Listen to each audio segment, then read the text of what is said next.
Hello students, welcome to our YouTube channel. जैसे आप सबको पता है कि एसएससी जेईई 2023 का नोटिफिकेशन आउट हो चुका है। एग्ज़ाम पैटर्न को पूरी तरह से बदल दिया गया है। उसका वीडियो मैंने यूट्यूब चैनल पे डाल दिया है ताकि आप देख लेंगे कि एग्ज़ाम पैटर्न कैसा होगा आपका, कितने वैकेंसीज़ है, कब तक डेट है। टोटल अपडेट मैंने उसमें बता दिया है आपको। पेपर 1 कैसा होगा, पेपर 2 भी। सबसे बड़ी बात है कि इस बार एग्ज़ाम में जो बदलाव लाया गया है वो पेपर 2 पहले सब्जेक्टिव हुआ करता था, अब ऑब्जेक्टिव होगा। तो उसी को लेके हम लोग प्रैक्टिस करेंगे।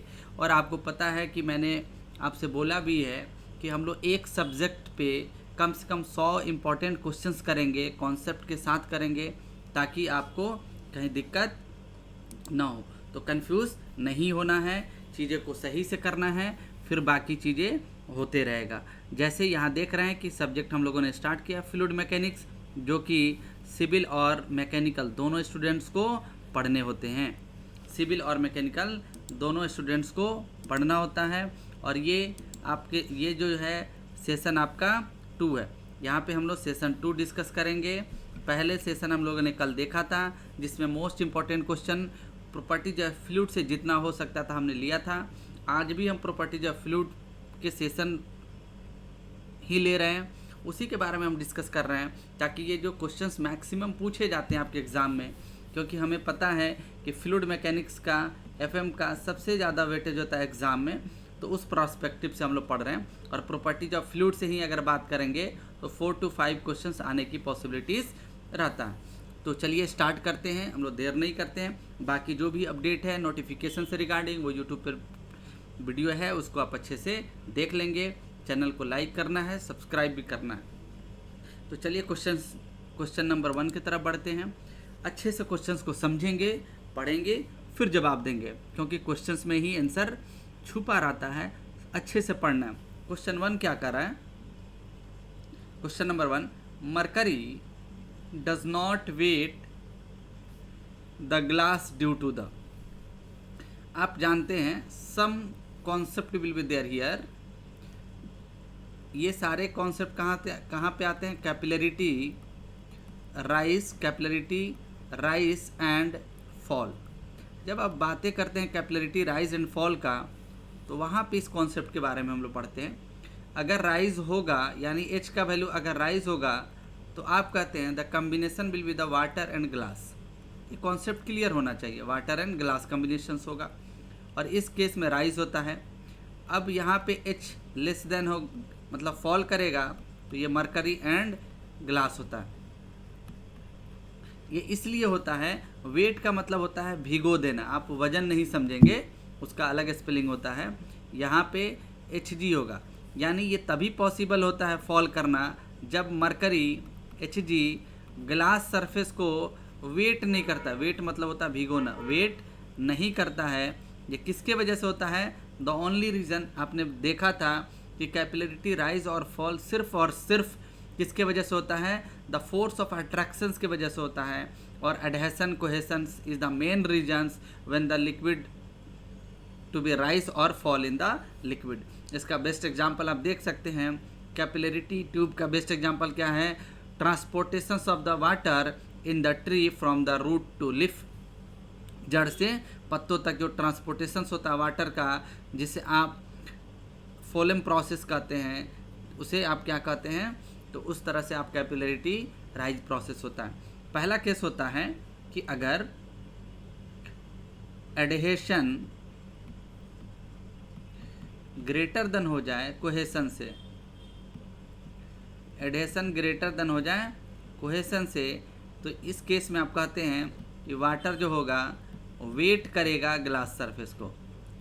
सेकेंड केस होता है when cohesion will be greater than adhesion। अगर कोहेसन एडहेसन से बड़ा हो जाए, तो इसका मतलब कोहेसिव फोर्स मरकरी का बहुत ज़्यादा होता है, मॉलिकुलर फोर्स ऑफ अट्रैक्शन बहुत ज़्यादा होता है, इसलिए उसकी डेंसिटी भी ज़्यादा होता है। तो इस केस में आप कहते हैं कि मरकरी ग्लास सरफेस को वेट नहीं करेगा। Do not wet the glass surface. It is to be clear from the analysis. तो आप कह सकते हैं in the case when the adhesion will be, काफ़ी कॉन्सेप्चुअल क्वेश्चन है। अगर एडहेसन 0 हो जाए तो कोहेसन डोमिनेट होगा, और इसके वजह से मरकरी कभी भी ग्लास सरफेस को वेट नहीं कर सकता, यानी it's adhesion is taken as zero. Adhesion अगर जीरो हो जाए तो कोहेशन डोमिनेट होगा और राइट चॉइस यही होगा। इसी केस में मरकरी ग्लास सरफेस को वेट नहीं कर सकता। ठीक है, आई होप आपको समझ में आ जाएगा। अगला क्वेश्चन देखते हैं। सेकंड क्वेश्चन, ये भी बार बार क्वेश्चन पूछा गया है, द कैविटेशन। कैविटेशंस एक फिनोमेना होता है। कैविटेशंस इज अ फिनोमेना, यानी यह एक घटना होता है। इसे हम कॉन्टिन्यूस नहीं देख सकते हैं। ये एक घटना है, इसे हम कंटिन्यूस नहीं देख सकते हैं। ये तभी पॉसिबल होता है जब फ्लूइड का प्रेशर यानी आप कह सकते हैं फ्लोइंग लिक्विड का प्रेशर, फ्लोइंग लिक्विड का प्रेशर फॉल कर जाए, किसके पी एटमॉस्फेरिक से नीचे हो जाए, तो इस केस में आप कहते हैं कैविटेशंस होता है। और कैविटेशंस क्या हो जाता है? Sudden collapsing of the bubble. ये कैविटेशंस होगा तो सिस्टम के लिए ये डिसएडवांटेज हो जाता है और वहाँ पे वेपर प्रेशर का फॉर्मेशंस होने लगता है और उसके वजह से सरफेस पिटिंग एक्शन से सब्जेक्टेड हो जाता है। जैसे मान लीजिए कि एक कंटेनर है और ये रूम टेम्परेचर पे है और यहाँ पे लिक्विड है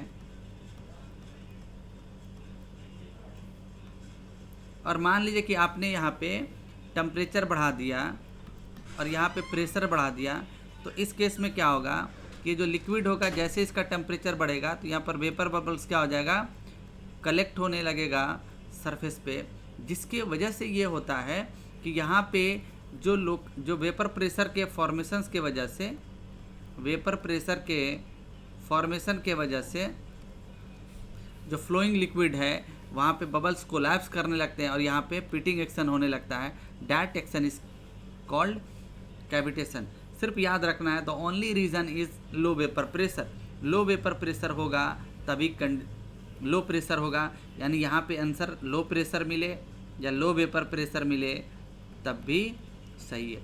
द ओनली वेपर प्रेशर की वजह से कैविटेशन विल बी दैट, तो right choice will be C.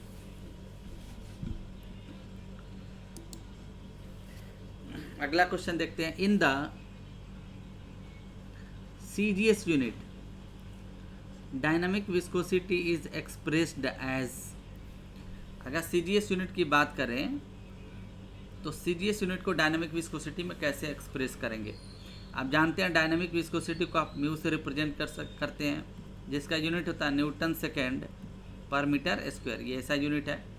Newton को ब्रेक करेंगे तो kg metre per second square into second by metre square होता है। सेकेंड से सेकेंड कटा, मीटर से मीटर कटा तो आएगा kg पर मीटर पर सेकेंड। ये भी ऐसा यूनिट है। इसी के भी यहाँ पे आप डायमेंशंस लिखते हैं। This is the fundamental unit. जब तक इस यूनिट में आप ब्रेक नहीं करेंगे डायमेंशंस नहीं लिख सकते हैं।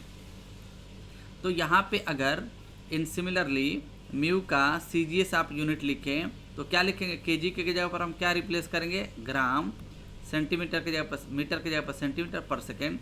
1 ग्राम पर सेंटीमीटर को हम क्या कहते हैं? पॉइस कहते हैं। और डायनामिक विस्कोसिटी का यूनिट CGS क्या आ जाएगा? This is the CGS unit of dynamic viscosity. तो इसे आप बोल सकते हैं कि CGS यूनिट जो होता है डायनामिक विस्कोसिटी का वो पॉइस होता है and that is equal to the 1 gram per centimetre per second. ये बहुत इंपॉर्टेंट सवाल है।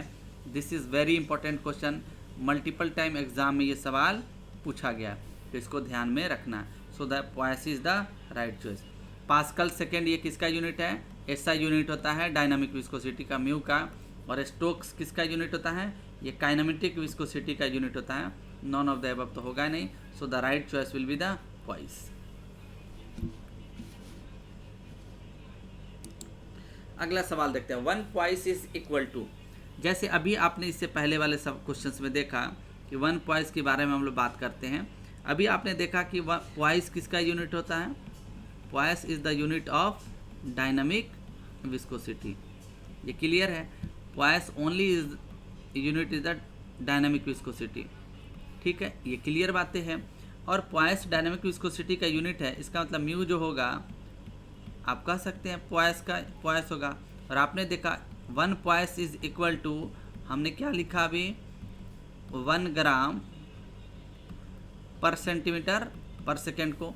और अगर इसे केजी में बदला जाए, क्योंकि म्यू का अगला यूनिट आपने देखा था केजी पर मीटर पर सेकेंड भी होता है, अगर इसे आप ग्राम में चेंज करेंगे तो क्या होगा 10⁻³ ग्राम, और मीटर में कितना सेंटीमीटर, 10⁻² सेंटीमीटर इंटू सेकेंड। ये कटेगा तो क्या बचेगा 10 ग्राम पर सेंटीमीटर पर सेकेंड। ये क्लियर है। यहाँ से अगर हम देखेंगे तो यानी आप कह सकते हैं कि 1 केजी पर मीटर पर सेकेंड कितने के बराबर है, 10 ग्राम पर सेंटीमीटर पर सेकेंड के बराबर है। यानी इसे हम क्या कह सकते हैं, ये आपका क्या है 1 केजी कब आया, जब आपने Newton second per metre square को ब्रेक किया था, इससे पहले आपने देखा था।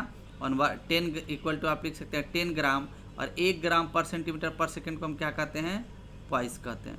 तो यहाँ से आप डिवाइड करेंगे तो 1 पॉइस इज इक्वल टू क्या आ जाएगा 1/10 Newton second per metre square, यानी 0.1 newton second per metre square.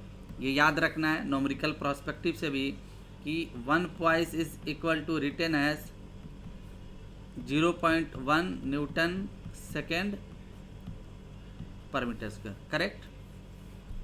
तो राइट चॉइस आपके सामने यहाँ पे दिया हुआ है, newton second per metre square, and newton second is the SI unit of dynamic viscosity. चलिए, इस तरह से एक्सप्लेनेशन के साथ आप पढ़ेंगे तो कहीं बातें आप कंफ्यूज नहीं करेंगे। आगे चलते हैं, देखते हैं क्वेश्चन नंबर, पहले क्वेश्चंस को पढ़ना है। An oil of kinematic viscosity 0.5 stocks, लिख लीजिए। गिवन डैट, यानी काइनेमेटिक विस्कोसिटी को हम न्यू से इंडिकेट करते हैं, तो 0.5 स्टॉक्स है।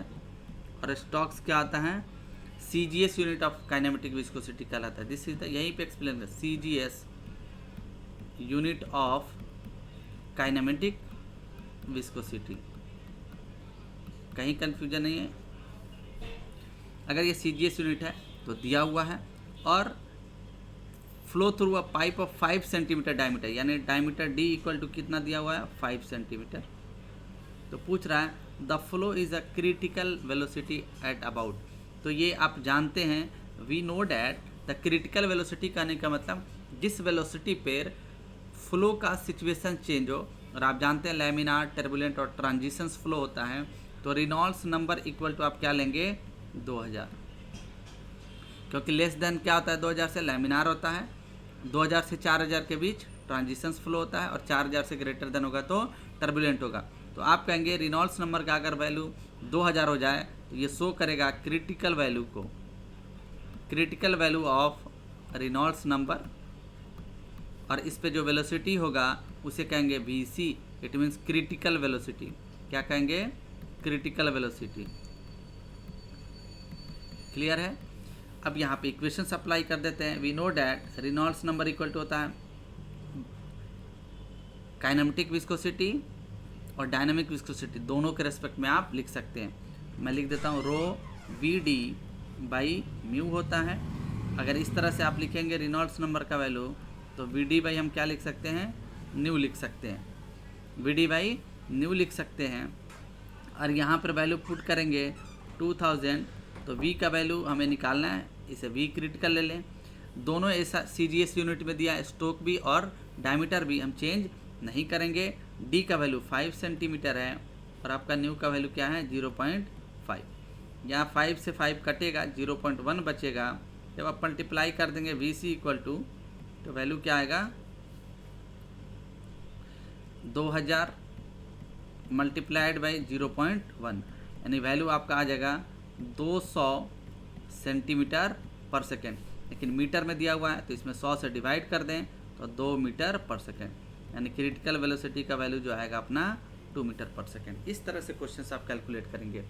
क्रिटिकल का मतलब होता है जहाँ पे फ्लो का सिचुएशन चेंज हो जाए, जैसे लैमिनार से ट्रांजिशंस हो जाए, ट्रांजिशन से टर्बुलेंट हो जाए, तो ये जो 2000 वैल्यू होता है इसे कहते हैं lower critical value of Reynolds number. याद रखेंगे, कभी कभार पूछ जाए lower critical values of Reynolds number. ठीक है, तो आंसर आपके सामने है। कॉन्सेप्ट क्लियर होना चाहिए, 2 मीटर पर सेकेंड। आगे सवाल देखते हैं। अगला क्वेश्चन है, select the quantity in the following that is not a dimensionless parameter. ध्यान से पढ़ेंगे, कौन इसमें दिए हुए में से कौन ऐसा है जो डायमेंशनलेस पैरामीटर नहीं है। डायमेंशनलेस पैरामीटर कहने का मतलब ये होता है, आप सब जानते हैं डायमेंशनलेस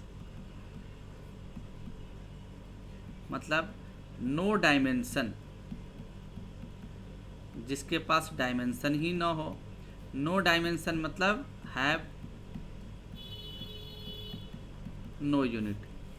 डायमेंशन अगर नहीं होगा तो उसके पास यूनिट भी नहीं होगा। तो इसी तरह से आप यहाँ पे देख लें, फ्रॉड नंबर आप जानते हैं, यह एक डायमेंशनलेस रेशियो नंबर होता है, क्योंकि ये होता है F R is equal to inertia to the gravity, और फोर्स का रेशियो दोनों ऊपर नीचे फोर्स है, तो डायमेंशनलेस नंबर है। वेबर नंबर जब model and dimensional analysis fluid में आप पढ़ेंगे तो वहाँ पे मिलेगा इस तरह का नंबर। जेई में एक क्वेश्चन पूछ ही लेता है, 5 नंबर होते हैं, ऐसे 7 होते हैं ना, जनरली 5 पढ़ना होता है। वेबर नंबर की अगर बात करें तो ये क्या आता है, inertia to the surface tension force, यह भी एक डायमेंशनलेस नंबर होता है। प्रेशर कोएफिशिएंट भी आपका एक डायमेंशनलेस नंबर होता है। लेकिन काइनेमेटिक विस्कोसिटी आप जानते हैं हैव प्रॉपर यूनिट, इसके पास प्रॉपर यूनिट होता है, और ये यूनिट कहलाता है ऐसा unit metre square per second. इसका मतलब यह डायमेंशनलेस नहीं हो सकता, तो right choice will be C. तो कंफ्यूज नहीं होना है, क्वेश्चन को बहुत बारीकी से पढ़ना है, कंसंट्रेट होकर पढ़ना है, आंसर अपने आप आपको मिल जाएगा। अगला सवाल है, देखेंगे ध्यान से, question number 7, viscosity of the water in comparison to mercury. आप जानेंगे, पहले ये कॉन्सेप्ट जान लें, हम लोग रटा रोटी पढ़ते हैं इसीलिए दिक्कत हो जाता है। विस्कोसिटी, पहली बात की विस्कोसिटी फ्लूइड का प्रॉपर्टी होता है,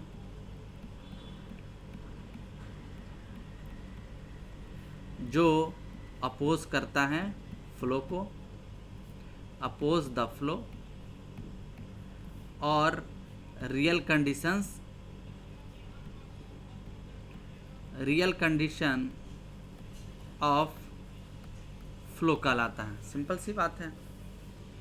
विस्कोसिटी का मेन रीज़न हमने इससे पहले वाले सेशन में देखा था, कोहेशन होता है, यानी जिसमें ज़्यादा कोहेशन उतनी ज़्यादा विस्कोसिटी, और कोहेशन बॉन्डिंग का होता है। तो पूछ रहा है कि वाटर अगर रख दिया जाए और एक तरफ से आपका मरकरी Hg है, तो वाटर और मरकरी में किसकी ज़्यादा बॉन्डिंग हो। आप जानते हैं वाटर की डेंसिटी 1000 होता है kg पर मीटर क्यूब, और मरकरी की डेंसिटी 13600 kg पर मीटर क्यूब होता है। सिंपल सी बात है, अगर 13600 होता है तो डेंसिटी ज़्यादा होने का ये मतलब होता है इंटरमोलिकुलर फोर्स ऑफ अट्रैक्शन का ज़्यादा होना, और इंटरमोलिकुलर फोर्स ऑफ अट्रैक्शन जिसमें ज़्यादा होगा वो ज़्यादा डेंस होगा, और ज़्यादा डेंस होगा तो बॉन्डिंग मजबूत होगा। तो इसका मतलब आप बोल सकते हैं कि मरकरी की बॉन्डिंग स्ट्रॉन्ग है as compare to the water, because the mercury have more cohesion as compare to the water, due to that the mercury has more viscous as compare to the water. तो viscosity of water in comparison to mercury is less. Important question, ठीक है। अगला question देखते हैं, question number 8। ये guarantee है कि अगर आप फ्लूइड की पूरी सीरीज देख लेंगे तो एक भी सवाल आपके एग्जाम में जो 20 से 25 जेई में पूछे जाते हैं, खास करके मैकेनिकल वाले, कहीं एक भी सवाल आपसे स्किप नहीं होने वाला है, न सिविल न मैकेनिकल में, ये मेरी गारंटी है। Question number 8, the velocity gradient in the transverse direction for a fluid flow equals to, क्या करा था, velocity gradient in the transverse direction for a fluid flow. जैसे मान लीजिए कि एक सॉलिड सरफेस है और जब तक सॉलिड सरफेस नहीं होगा फ्लूइड फ्लो पॉसिबल नहीं होगा, और ये सारे आप कंडीशंस जानते हैं। तो यहाँ पे एक नो स्लिप पॉइंट आता है, इसके परपेंडिकुलर आप एक एक्सिस ड्रॉ करते हैं जिसे हम कहते हैं transverse axis to the direction of flow. तो यहाँ पे जो वेलोसिटी प्रोफाइल बनता है तो ये किसके वजह से बनता है, डिफॉर्मेशंस की वजह से, और इसके वजह से आता है D theta by D T, जिसे हम लोग क्या कहते हैं, रेट ऑफ शियर डिफॉर्मेशन, या हम कहते हैं रेट ऑफ शियर स्ट्रेन। ये चीज़ें सही है। अब रेट ऑफ शियर स्ट्रेन के बाद हम लिख सकते हैं that is D theta by D T is equal to होता है velocity gradient D U by D Y. यही क्वेश्चन आपसे पूछा, बार बार ये क्वेश्चन पूछा ही जाता है। वेलोसिटी ग्रेडियंट हम D U by D Y को कहते हैं, this is called velocity gradient. Velocity gradient का मतलब होता है परपेंडिकुलर डायरेक्शंस में कंपोनेंट का डेवलप होना। जब आप डिटेल में पढ़े होंगे तो चीज़ें समझ में आ जाएगा। तो रेट ऑफ शियर स्ट्रेन के बराबर होगा। ठीक है, अगला सवाल देखते हैं। Select the question number 9, select the correct answer. Question क्या है, select the correct statement from the given option. इस टाइप के क्वेश्चंस में आपको अच्छे से अगर कॉन्सेप्ट क्लियर होगा तभी आप जवाब दे सकते हैं, because the 4 choice will be there. In out of 4 choice we have option to choose the correct answer. The question is not written. This is the general statement, choose the correct answer, select the correct statements. तो आप चलिए देखते हैं। यानी आपको सारे questions को पढ़ना। Viscosity of the gas increases with temperature, density of the gas increases with temperature, bulk modulus of elasticity is independent of the temperature. हो ही नहीं सकता है। तो हम जानते हैं कि गैस का विस्कोसिटी ऑफ गैस इंक्रीज करता है अगर आप टेम्परेचर को बढ़ाएंगे। टेम्परेचर बढ़ने की वजह से गैस की विस्कोसिटी क्या होता है, इंक्रीज कर जाता है। क्यों? क्योंकि रैंडमनेस की वजह से। इससे पहले वाले सेशन में हमने एक्सप्लेन किया था, अगर रैंडमनेस बढ़ेगा तो क्या होगा, फ्रिक्शंस बढ़ जाएगा, और फ्रिक्शन का दूसरा नाम क्या है, विस्कोसिटी है इन द केस ऑफ फ्लूइड। इसे कहते हैं फ्रिक्शन नहीं, internal frictions between two layers होता है, बिटवीन टू लेयर्स। तो अगर ये बढ़ेगा तो विस्कोसिटी ऑब्वियस सी बात है बढ़ेगा। तो करेक्ट स्टेटमेंट आप कह सकते हैं। ये पढ़ने की ज़रूरत भी नहीं है। अगर आपके कॉन्सेप्ट क्लियर है तो पहले आप ऑप्शंस को फिल्टर्ड आउट कर सकते हैं। चलिए अगला सवाल देखते हैं, क्वेश्चन नंबर 10। क्वेश्चन नंबर 10 क्या कर रहा है, kinematic viscosity is equal to the. Simple सा सवाल है, डेफिनेशन ही पूछ लिया है। तो kinematic viscosity nu is equal to होता है dynamic viscosity mu to the density of fluid. तो ये बेसिक इस तरह के सवाल, यानी बहुत सारे सवाल इससे पूछे जाते हैं। तो dynamic viscosity to the density, right choice will be. आपको ये देख के लग गया होगा कि विस्कोसिटी जो पहला चैप्टर है प्रॉपर्टीज ऑफ फ्लूइड, उसका इम्पॉर्टेंट टॉपिक है। यानी इसके पूरे एस्पेक्ट्स को आपको पढ़ के जाना है, इम्पॉर्टेंट टॉपिक है। और इसमें क्या क्या पढ़ना है विस्कोसिटी में, बेसिक कॉन्सेप्ट को आपको पढ़ लेना है। बेसिक कॉन्सेप्ट मतलब introduction, types of fluid, Newtonian non Newtonian fluid के बारे में, यूनिट पूरी डिटेल्स, यूनिट जितने यूनिट होते हैं सारे पढ़ लेना है। और इस पे नोमेरिकल्स देख लेना है, नोमेरिकल्स और मैथमेटिकल इक्वेशंस भी, मैथमेटिकल इक्वेशंस। अगर ये सारे आपकी चीज़ें क्लियर है तो फिर आपको कहीं दिक्कत नहीं होने वाला है इस टॉपिक से। ठीक है, चलते हैं क्वेश्चन नंबर 11 देखते हैं। ये भी आसान है, देख रहे हैं maximum questions Newton's law of viscosity से, इसलिए मैं सोचा कि इस पे 2 सेशन ले लूँ। अगला जो सेशन होगा अपना प्रेशर मेजरमेंट से होगा, चैप्टर नंबर 2। आप सब जानते हैं कि जो शियर स्ट्रेस फ्लूइड पे लगता है वो डायरेक्टली प्रोपोर्शनल क्या आता है, du बाई dy के। ये न्यूटन्स लॉ कहता है कि the shear stress acting on the fluid layer is directly proportional to the velocity gradient. और ये डायरेक्टली प्रोपोर्शनल आप बोल सकते हैं किसका होता है, D theta by D T के भी होता है। और आप जानते हैं D theta by D T is equal to क्या होता है, D U by D Y. सही है ये, D theta by D T किसके बराबर होता है, D U by D Y के बराबर होता है, जहाँ D theta by D T rate of shear strain है और D U by D Y क्या वेलोसिटी ग्रेडियंट है। तो Newton's law of viscosity directly proportional होता है। आप बोल सकते हैं शियर स्ट्रेस एंड स्ट्रेन, ये नहीं होगा ऑप्शन। शियर स्ट्रेस प्रेशर तो होता ही नहीं है।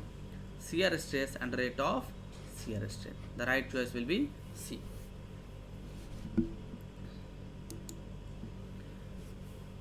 अगला सवाल क्वेश्चन नंबर 12, न्यूमेरिकल प्रॉब्लम है, कैपिलरिटी से है। अच्छे से पढ़ना है न्यूमेरिकल को, क्योंकि 20 डिग्री सी पे ही निकाला जाता है, क्योंकि वहाँ नॉर्मल वाटर की हम बात करते हैं।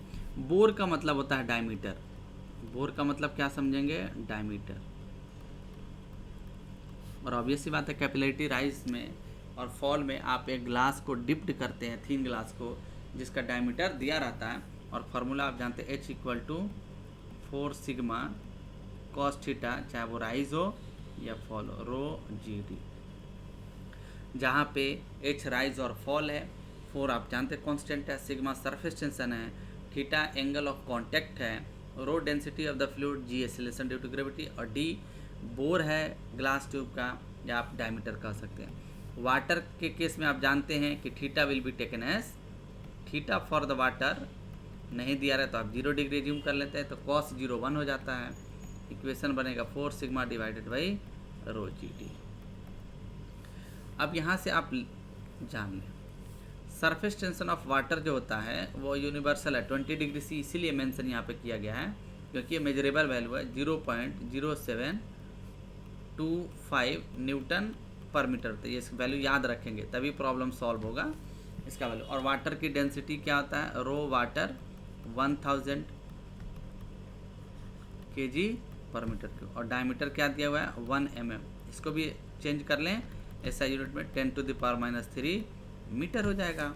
और फार्मूला यहाँ पे रख देंगे H इक्वल टू 4 सिग्मा का वैल्यू 0.0725 डिवाइडेड बाई डेंसिटी 1000, जी का वैल्यू 9.81 और डी का वैल्यू 10⁻³ जब इसे सॉल्व करेंगे तो ये वैल्यू आएगा 13 × 10⁻³ लगभग 29 के करीब आता है।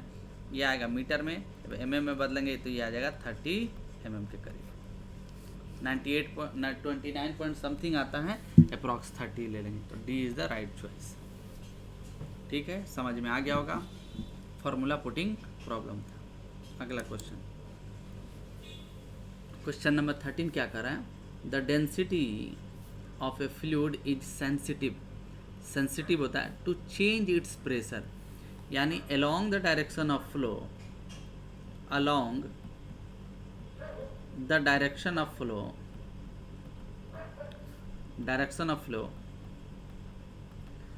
डेंसिटी चेंज हो रहा है, density is sensitive to change, density change with respect to pressure, ये कहलाता है। आप जानते हैं कि अगर डेंसिटी, मैंने ये बताया भाई बहुत इंपॉर्टेंट क्वेश्चन पूछ लिया कि along the direction of flow अगर फ्लूइड की डेंसिटी प्रेशर के रिस्पेक्ट में चेंज कर जाए तो ये फ्लूइड कहलाता है कंप्रेसिबल फ्लो। कंप्रेसिबल फ्लूइड नहीं चेंज करेगा तो कहते हैं इनकम्प्रेसिबल फ्लूइड। यानी अगर फ्लूइड की density along the direction of flow pressure के रिस्पेक्ट में चेंज हो जाए तो इस तरह के फ्लो को हम कहते हैं कंप्रेसिबल फ्लूइड। और फ्लो को क्या कहते हैं, कंप्रेसिबल फ्लो। क्या कहते हैं, compressible flow. Same as that along the direction of flow the density is independent of pressure, तो आप इस तरह के फ्लो को क्या कहेंगे, इनकम्प्रेसिबल फ्लूइड। तो कह रहा है चेंज कर रहा है तो आप भी कहेंगे कंप्रेसिबल फ्लूइड होगा, फ्लो रहता तो कहते हैं कंप्रेसिबल फ्लो होगा। आई होप आपको समझ में आ जाएगा। अगला क्वेश्चन देखते हैं, question number 14। 1 stoke is equal to, ये भी इंपॉर्टेंट है, विस्कोसिटी कन्वर्जन से पूछा है। और स्टोक आप जानते हैं यूनिट होता है, this is the unit of kinematic viscosity.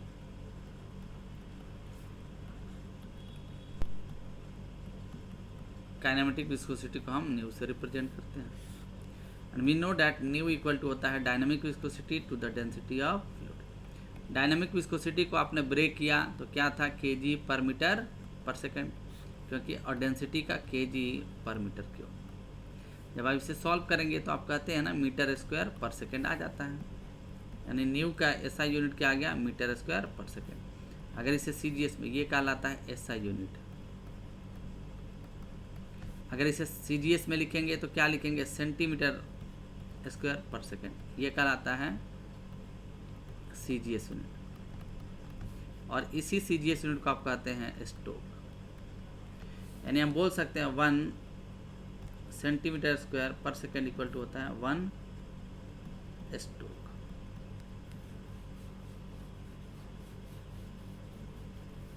Answer आपका निकल गया, 1 centimetre square per second equal to 1 stoke. तो right choice will be A. Stoke CGS unit होता है काइनेमेटिक विस्कोसिटी का, ये भी याद रखना। और 1 स्टोक इक्वल टू क्या होता है, 10 to the power -4 metre square per second, ये भी याद रखना, कन्वर्जन में काम आएगा न्यूमेरिकल सॉल्व करने में। अगला सवाल देखते हैं, question number 15। Select the correct statement. शायद ये क्वेश्चन रिपीट हुआ है, नहीं कोई नहीं, देखेंगे। Viscosity of the gas increase with temperature. आप जानते हैं म्यू गैस इंक्रीज करेगा जब टेम्परेचर को आप बढ़ाएंगे, क्योंकि रेंडमनेस बढ़ जाता है। क्लियर है। Density of the gas increases with temperature, बिल्कुल गलत स्टेटमेंट है। Surface tension of the liquid increases with temperature, बिल्कुल गलत है। सरफेस टेंशन डिक्रीज करता है अगर टेम्परेचर को आप बढ़ा देंगे। Bulk modulus independent of temperature, बिल्कुल नहीं हो सकता है। तो यानी जो करेक्ट आंसर है यही है कि गैस के केस में क्या होता है, टेम्परेचर बढ़ने से रेंडमनेस बढ़ता है, और रेंडमनेस बढ़ने से उसकी फ्रिक्शंस जो होता है विस्कोसिटी बढ़ जाता है। लेकिन वहीं अगर म्यू लिक्विड की हम बात करें तो टेम्परेचर अगर बढ़ाएंगे तो बॉन्ड क्या होगा, कोहेशन फोर्स डिक्रीज करता है। अगर कोहेशन डिक्रीज करेगा तो mu of liquid will be also decreases. तो आई होप आपको ये पूरी कॉन्सेप्ट क्लियर हो गया होगा और हमने पूरी क्वेश्चंस देख लिया फ्लूइड प्रॉपर्टी से रिलेटेड। अगला जो सेशन होगा, सेशन 3 प्रेशर मेजरमेंट से रिलेटेड होगा। जब आप इतना सवाल कर लेंगे तो एक भी सवाल आपसे नहीं छूटने वाला है। तो जैसे कि देख रहे हैं कि आप यहाँ पे सेशन 2 हमारा कंप्लीट हुआ और पूरी क्वेश्चंस हमने अच्छे से इसमें देखा कि क्या होता है प्रॉपर्टीज ऑफ फ्लूइड। पूरी 2 सेशन हमने लिया, जिस पे मोस्ट इम्पॉर्टेंट क्वेश्चन जो है मैक्सिमम बार पूछा गया है, जो कॉन्सेप्ट को थोड़ा सा इलाबोरेट करे, उससे कॉन्सेप्ट क्लियर हो, उसी क्वेश्चंस को हम लोग यहाँ पे डिस्कस करेंगे। क्योंकि टाइम भी कम है तो उस अनुसार हम लोग चीज़ों को देखेंगे। तो जैसे कि आप यहाँ देख रहे हैं कि पूरी कॉन्सेप्ट को हमने डिस्क्राइब कर दिया। आई होप आपको समझ में आ रहा होगा। अगर कोई दिक्कत होगा तो आप कमेंट करेंगे, हम लोग कोशिश करेंगे मिलजुल के कि प्रॉब्लम को रिजॉल्व कर लें। तो समझ में आ गया होगा। बाकी हमारा सेशंस जाते रहेगा रेगुलरली, नोटिफिकेशंस का जा चुका है और भी सेशन कुछ दिन में आएगा। जैसे मैं अभी फ्लूइड आपको कंप्लीट करा दूं, हाइड्रोलिक मशीन्स कंप्लीट करा दूं और ओसीएफ कंप्लीट करा दूं, ताकि इससे मैक्सिमम सवाल जो पूछा जाता है वो आपसे स्किप ना हो। क्योंकि अब पेपर 2 भी आपका ऑब्जेक्टिव होगा। अगर ऑब्जेक्टिव होगा, अगर आप सही से पढ़ लेंगे तो पेपर 1 और पेपर 2 दोनों आपका, पेपर 1 एंड पेपर 2 दोनों में काम आने वाला है। तो आई होप कि आपको वीडियो पसंद आएगा और ज़्यादा से ज़्यादा अपने दोस्तों तक पहुंचाएं इस चैनल को, ताकि सब्सक्राइबर बढ़े और आप लाइक भी करें। हम लोग एक एक करके कॉन्सेप्ट को डिस्कस करेंगे, पूरी कॉन्सेप्ट हम बता देंगे।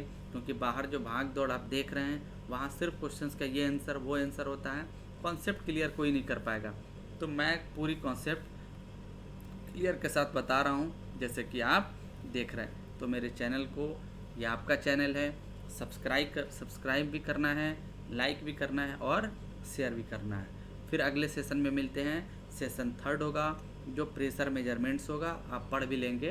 तब तक के लिए थैंक यू।